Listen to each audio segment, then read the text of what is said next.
month of June, ang ating pong team is all about a ministry. Alam mo kapatid, kaya malakas ang katawan mo ngayon.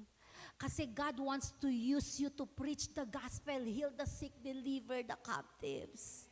Alam mo kung bakit payaman ka ng payaman, kapatid? Alam mo kung bakit? Because God will use you to preach the gospel, to heal the sick, to deliver the captives. Hallelujah. Amen. That we are entering into a ministry to serve God and to minister to others. Unang-una sa lahat ng gagawin mo, maging sa pagsasayaw mo, pagkanta mo, o kung ano pa man, paghugas ng pinggan, you are doing it because you are serving, I am serving the Lord.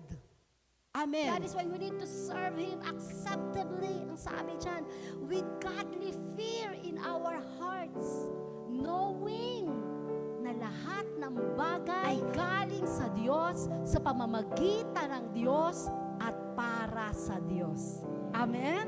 Amen. Praise God.